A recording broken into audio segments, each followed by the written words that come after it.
नमस्कार प्रिय विद्यार्थियों, श्री राम उच्च माध्यमिक विद्यालय की ऑनलाइन क्लास में आप सभी का हार्दिक स्वागत है। मैं विषय अध्यापक लखनलाल मीणा, सामाजिक विज्ञान विषय अध्यापक लखनलाल मीणा आप सभी विद्यार्थियों को स्वर्णिम भारत प्रारंभ से 1206 ईस्वी तक का पिछले वीडियो में अध्ययन करवाया था। ध्यान दीजिए, मैंने लास्ट वीडियो में आप सभी को मौर्य प्रशासन के बारे में समझाया था और इसी क्रम में आगे आपको बढ़ाते हुए आज हम शुंग वंश के बारे में जानकारी ग्रहण करेंगे। आप सभी विद्यार्थी ध्यानपूर्वक जो प्रश्न नोट करने लायक होते हैं उन प्रश्नों को आप नोट करें। आंसर सहित मैं आपको प्रश्न उत्तर दोनों बताते हुए आगे बढ़ा रहा हूँ। ध्यान दीजिए, शुरुआत करते हैं। शुंग वंश की स्थापना कब हुई थी? तो आपको सबसे पहले ध्यान देना है मौर्य साम्राज्य के बारे में जब मैं आपको समझा रहा था पिछले वीडियो में, तब आपने ध्यान दिया हो मौर्य साम्राज्य का अंतिम राजा, मैंने क्वेश्चन नोट कराया था आपको कि मौर्य साम्राज्य का अंतिम राजा कौन था। तो उसमें आंसर आया था मौर्य साम्राज्य का अंतिम राजा बृहद्रथ था, जिसकी हत्या कर दी गई थी। अब हत्या किसने की थी, वहीं से जुड़ा हुआ टॉपिक आपको आगे बढ़ाया जा रहा है। इस वंश की स्थापना 185 ईस्वी पूर्व में पुष्यमित्र शुंग ने की थी। ध्यान देना है आपको पुनः, शुंग वंश की स्थापना किसने की थी? नोट करें आप सभी बच्चे नोट करें। इसका उत्तर है शुंग वंश की स्थापना 185 ईस्वी पूर्व में पुष्यमित्र शुंग ने की थी। इसी क्रम में आगे आप ध्यान दीजिए, इसका कालक्रम आपको समझना है। 185 ईसा पूर्व से 151 ईसा पूर्व तक इसका कालक्रम था। आपको यहाँ ये बात को पुनः ध्यान देते हुए समझना है कि मौर्य वंश के राजा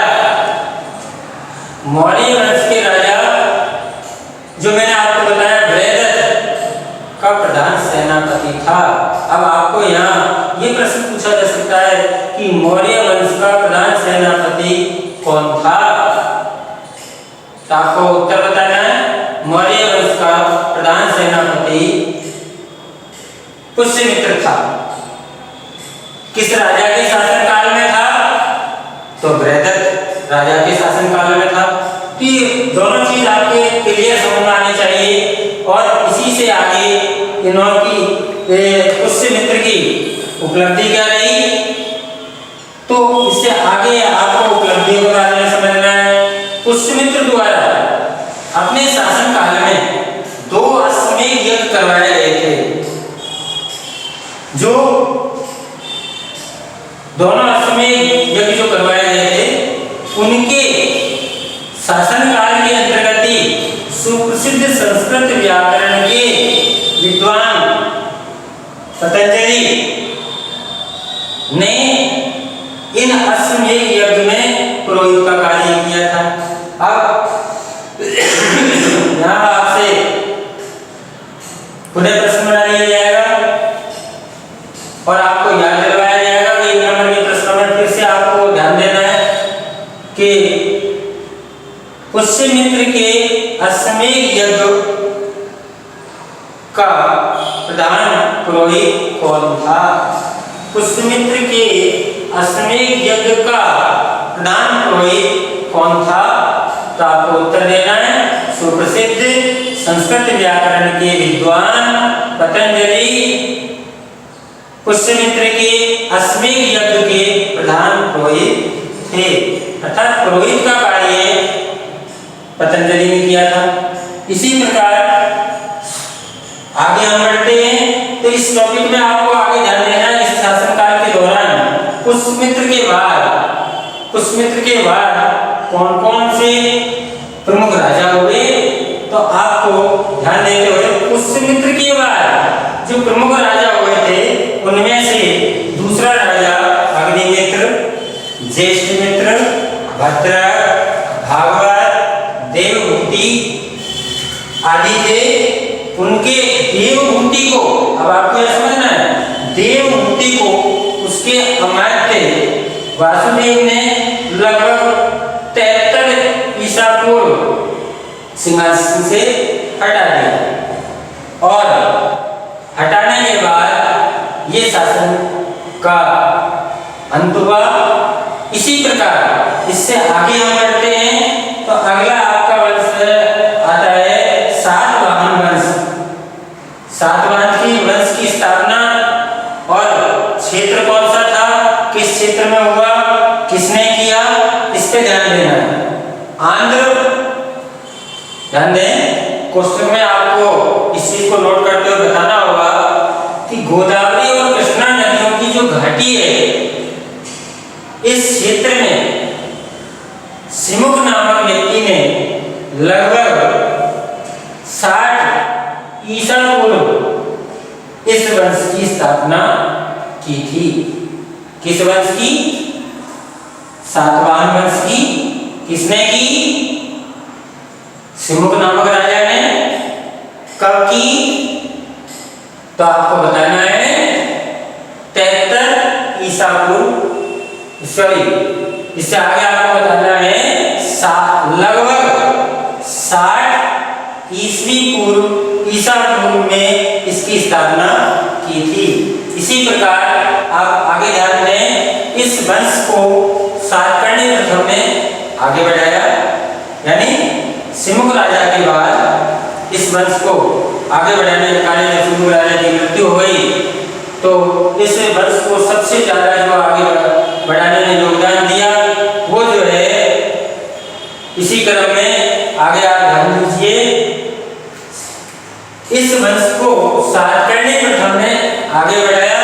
सातकर्णी जो था उसने काफी लंबे समय तक शासन किया, परंतु शकों के आक्रमण के कारण ये बर्बर जातियां मध्य एशिया से आई थी, शक, हून, कुषाण, ये 3 लड़ाकू जातियां मानी जाती है, इसलिए जब बर्बर जाति के नाम से भी जाना जाता है। तो इस वंश पर शकों ने आक्रमण कर दिया और शकों के आक्रमण के कारण इस वंश का ह्रास होने लगा, पतन होने लगा और धीरे धीरे इस वंश की जो शक्ति थी वो क्षीण होती चली गई। इस वंश के 23वें शासक गौतमी पुत्र सातकर्णी ने पश्चिमी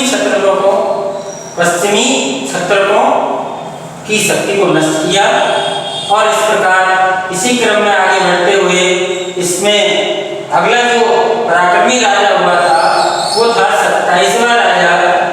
27वें राजा यज्ञश्री।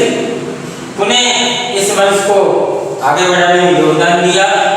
वे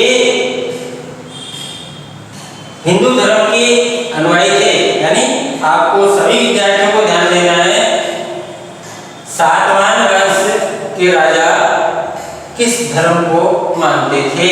तो सातवाहन वंश के अधिकांश राजा हिंदू धर्म को मानते थे और उन्होंने ही ब्राह्मणों को भूमि अनुदान, जिसे आपको ध्यान हो और आपको ध्यान भी देना है इस पे, भूमि अनुदान अर्थात अग्रहार प्रथा किसने चलाई, ये प्रश्न यहाँ पर आपके सामने आ जाता है। तो आपको यहाँ ध्यान देना है, सातवाहन वंश के 27वें राजा यज्ञश्री ने अग्रहार प्रथा की शुरुआत की थी और 27वें राजा का नाम आपको ध्यान रखना है, कौन थे? यज्ञश्री। इन्होंने ही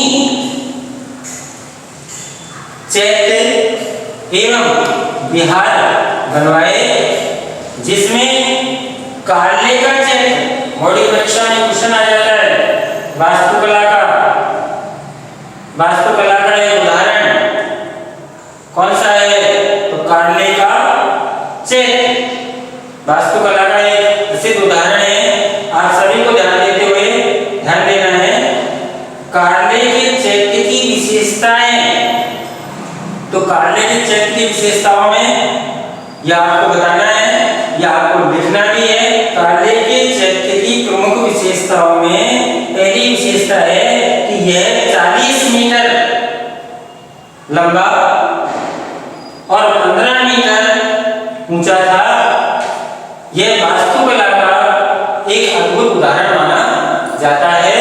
आप सभी विद्यार्थी, आज मैंने आपको शुंग वंश की स्थापना और सातवाहन वंश की स्थापना के टॉपिक को जानकारी दी है। यदि आप सभी विद्यार्थियों को ये वीडियो पसंद आया हो तो हमारे इस वीडियो को लाइक करें, शेयर करें और हमारे इस चैनल को सब्सक्राइब करना ना भूलें। धन्यवाद।